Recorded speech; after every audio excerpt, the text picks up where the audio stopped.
Anyway, I thought I'd show you my full collection of Timex electric watches. Timex electrics now getting quite collectible. I'm trying to deal with this effing strap that keeps dropping down. And yes, the shadow that I continuously got, I never seem to be able to get rid of. So let's do that. The first one Timex came out with was this one, 1962. It's based on the LECKEY. The second sort of model they brought out was this one, which is known as the electronic. It's actually transistorized. It's got 2 transistors in it. Then they went backwards and brought this one out called the Model 40. So they went to a transistor, back to a contact wire, which is what this one was, so they went backwards. The reason why is these two were expensive to produce, and when they bought the Model 40 movement, which is non-jeweled, well, 2 jewels, they say they're non-jeweled, they're not, they're 2 jewels. These were 6 and 11 jewels, I believe, and that was 6. It's so they bought a generation out and every one they went down cheaper. Pity. My favourite one, I suppose, is this one, and I really like that one. This is like a flying saucer shape. This is X stock, it's brand new. It's got a few marks, handling marks, but it's a brand new watch. Then there's this one I got from America. This is the Dynabeat. The other one here is the Q. So what we're going to do is give a quick little look, because I've done detailed videos before. This is the LECKEY one. You've seen that before, it ticks once a second. It's stamped Timex on the face, but the movement doesn't have any markings on it. Now normally they have LECKEY or Timex, this one does not.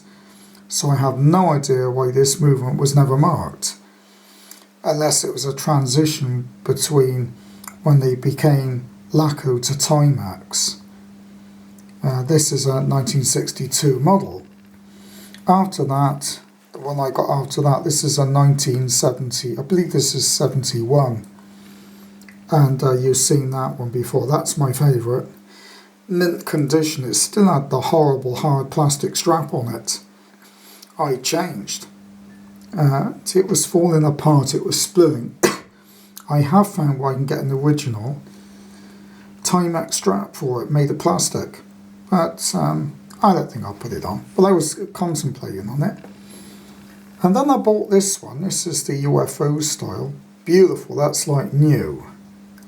It's got like a smoke dial. And that's got the Model 40 movement. It's just fairly cheap and expensive movement. I think one of the last real electrics they brought out was this one, which is the Dynabeat. This had a higher beat movement than the others. Still a Model 40, but it had it obviously ticks faster. Works very well. Very quiet movement, very little wear. Looking at the back, I don't think it's had more than probably 2 or 3 batteries in its life in there. There's not a scratch on the back. In fact, I'm going to show you. That's the back. And if I show you the back, is it going to focus? Yes.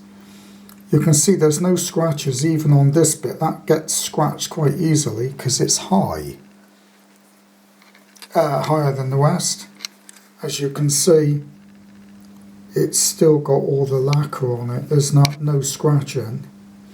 If we look at the edge, where it normally gets scratched here, there's nothing.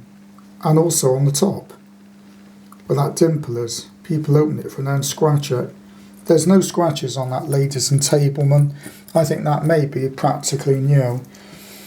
The next one in the collezione is the Timex Q, which is a hybrid quartz. At the moment I've only got the Dynabeat one, and they've all got new batteries, apart from one.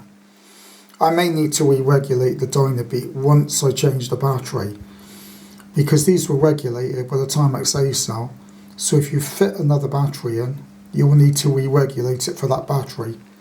This one you won't, because it's quartz controlled, but the electrics you will. This one will run on any battery you put in it. This has a stainless steel case. The glass is not a scratch on it because I polished it. As you can see, the condition of it, that's how I tell by rocking them. And then you can tell the condition of them. That's the sort of condition you want to buy vintage watches, not rough. And when you move them around and they're like a mirror like that, you know you've got some serious good collection of watches. This one's not quite as good, still quite shiny. I would say this is in very good condition. There's a few surface marks. 1962. This one's got a few marks on it, but very clean. No plate loss. But I must admit, I do like the Dynabeat. Very simple, cream face. And but the Q is something I've always been quite interested in. Very unusual. So there you are. I showed you my 5. I'm hoping to try and get a Timex GMT. I get the electric diver's watch, and then I've more or less got the full sort of set they did, because they did quite a lot of variants, but I don't want all those. If I could get the diver, the Q or the electric, and either will do, and I'll get the GMT, and I'm hoping to get the one with the world time zones on. I know there's one going. 1, 2, 3, 4, 5.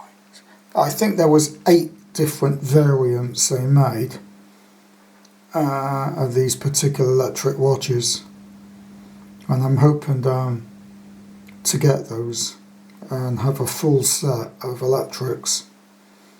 So there you are. Goodbye, Satata Trezes.